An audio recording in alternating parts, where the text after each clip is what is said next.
अभी हम लोग राजघाट पे गांधी जी को श्रद्धांजलि अर्पित करके आ रहे हैं। थोड़ी देर वहाँ बैठ के हम लोगों ने ध्यान भी किया और प्रार्थना की कि देश के अंदर आज जो हालात हैं वो ठीक हों, उनमें सुधार हो। देश की तरक्की के लिए, सुख शांति के लिए प्रार्थना की। अभी हमने देखा कुछ दिन पहले मनीष सिसोदिया जी के खिलाफ इन लोगों ने एक बिल्कुल झूठी और फर्जी एफआईआर दायर की। उसके आधार पे इन्होंने मनीष सिसोदिया जी के घर पे रेड मारी। रेड पूरा दिन चलती रही, मेरे ख्याल से 14 घंटे के करीब रेड चली।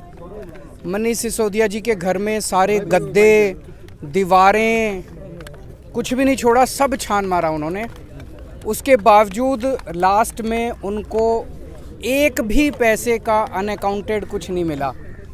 एक भी कोई कैश नहीं मिला अनअकाउंटेड, कोई जेवर नहीं मिले, कोई संपत्ति नहीं मिली, कोई ज़मीन के कागज़, कोई ऐसे आपत्तिजनक कागज़, दस्तावेज कुछ नहीं मिला इन लोगों को। हम ये सोच रहे थे कि ये क्यों किया इन लोगों ने। उन्हें पता है कि मनीष सिसोदिया एक बहुत ही ईमानदार, देशभक्त आदमी है। मनीष सिसोदिया जी ने देश के बच्चों के लिए, उनका भविष्य बनाने के लिए बहुत शानदार काम किया। फिर हम सोच रहे थे क्यों किया। वो तब समझ में आया जब रेड के अगले दिन इन लोगों ने संदेश भेजा मनीष सिसोदिया जी को, नीचे करो यार कि आप अरविंद केजरीवाल जी को छोड़ दीजिए, आम आदमी पार्टी को छोड़ दीजिए, आम आदमी पार्टी को तोड़ के कुछ विधायकों को लेके हमारे साथ आ जाइए। हम केजरीवाल जी की सरकार गिरा के आपको सीएम बना देंगे और हम आपके सीबीआई के और ईडी के सारे केसेस ख़त्म कर देंगे। मैं समझता हूँ मैंने पिछले जन्म में कुछ पुण्य किए होंगे। मैं समझता हूँ मैं बहुत सौभाग्यशाली हूँ कि मुझे मनीष सिसोदिया जी जैसे साथी मिले। उन्होंने इतनी बड़ी बात, उनको सीएम बना रहे थे ये लोग, मुख्यमंत्री बना रहे थे मेरी सरकार गिरा के, उन्होंने उसको ठुकरा दिया। उन्होंने कहा मेरे को सीएम नहीं बनना। उन्होंने कहा कि सीबीआई और ईडी के सारे केस ख़त्म कर देंगे, उन्होंने उनका ऑफ़र ठुकरा दिया। अब ये पिछले कुछ दिन से हमारे एमएलएज़ के पीछे पड़े हैं। हमारे एमएलएज़ को एक एक एमएलए को 20-20 करोड़ रुपए का ऑफ़र दिया जा रहा है। 20-20 करोड़ रुपए का, कि आप 20 करोड़ रुपए ले लो और आप केजरीवाल जी की सरकार तोड़ दो, केजरीवाल जी को छोड़ दो, आम आदमी पार्टी को छोड़ दो और हमारे साथ आ जाओ। मुझे बेहद खुशी है कि हमारा एक भी एमएलए अभी तक नहीं टूटा है। इनका टारगेट जो मुझे पता चला है कि 40 एमएलए इनके हैं, जो कि 40 एमएलए तोड़ के सरकार गिराने का इनका टारगेट है। पर मैं दिल्ली की जनता को कहना चाहता हूं कि आपने एक कट्टर ईमानदार पार्टी को वोट दिया है, कट्टर ईमानदार सरकार को वोट दिया है। मैं, मेरे एमएलए, मेरे मंत्री, हम कट जाएंगे, देश के साथ दगा नहीं करेंगे, जनता के साथ हम दगा नहीं करेंगे। हमने प्रार्थना यही की कि जो ये माहौल चल रहा है देश के अंदर, एक के बाद एक सरकार गिराने का, महाराष्ट्र की सरकार गिरा दी इन्होंने, कर्नाटक की सरकार गिरा दी इन्होंने, मध्य प्रदेश की सरकार गिरा दी इन्होंने, गोवा की सरकार गिरा दी इन्होंने, झारखंड की सरकार गिराने जा रहे हैं, बिहार के अंदर हम देख रहे हैं क्या किया इन्होंने, अब दिल्ली की सरकार। ये अच्छा थोड़ी है। ये हमसे लड़ रहे हैं। हमसे क्यों लड़ रहे हैं? सारा देश मिलके आगे बढ़ेगा तभी तो हम तरक्की करेंगे। भारद्वाज ने कहा 12 विधायकों से बीजेपी ने संपर्क किया। कौन वो है, नाम बता पाएंगे?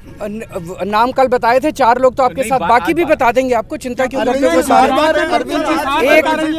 एक मिनट, एक और चीज क्लियर कर दूं। ये कह रहे हैं घोटाला हुआ, शराब घोटाला हुआ। तो मैं कल देख रहा था, इन्होंने एक सभा करी कहीं, सभा में उनका जो बैकड्रॉप था, जो उन्होंने बैनर लगाया था स्टेज के पीछे, उसमें लिखा हुआ था 1.5 लाख करोड़ रुपए का शराब घोटाला।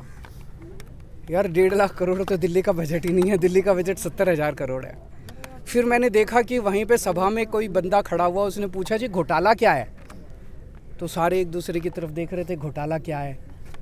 फिर मैंने देखा इनका एक बड़ा नेता एक टीवी के डिबेट में कह रहा था 8,000 करोड़ का घोटाला। फिर हमारे वाले ने पूछा उससे डिबेट में कि ये घोटाला क्या है, तो वो कागज़ देखने लगा कि घोटाला क्या है। पहले कह रहे थे 1.5 लाख करोड़ का, फिर बोले 8,000 करोड़ का। फिर मैंने देखा इनके 2 नेताओं ने प्रेस कॉन्फ्रेंस करी उसमें बोले 1100 करोड़ का घोटाला, और घोटाला क्या है, घोटाला पता नहीं। फिर एलजी साहब ने एक रिपोर्ट बनाई, उसमें बोले 144 करोड़ का घोटाला, और अब जो सीबीआई ने एफआईआर दर्ज की है उसमें कह रहे हैं 1 करोड़ का घोटाला। यार ये घोटाला क्या है? ये मतलब 1 करोड़ का है, 144 करोड़ का है, 1100 करोड़ का है, 8000 करोड़ का है, 1.5 लाख करोड़ है भी कुछ नहीं है, सब बकवास है। मैं बताता हूँ घोटाला क्या है। घोटाला ऑपरेशन लोटस है। एक एमएलए को 20-20 करोड़ रुपए ऑफर किए जा रहे हैं। 40 एमएलए चाहिए इनको, 800 करोड़ रुपए इन्होंने कहीं रख रखे हैं तैयार दिल्ली की सरकार गिराने के लिए। आज देश की जनता इनसे पूछना चाहती है, ये 800 करोड़ रुपए किसके हैं? ये 800 करोड़ रुपए जीएसटी के हैं? ये 800 करोड़ रुपए पीएम केयर्स के हैं? ये 800 करोड़ रुपए इनके किसी दोस्त ने दिए हैं? ये किसके पैसे हैं, कहाँ रख रखे हैं, जो दिल्ली की सरकार गिराने के लिए ये जवाब पूछना है।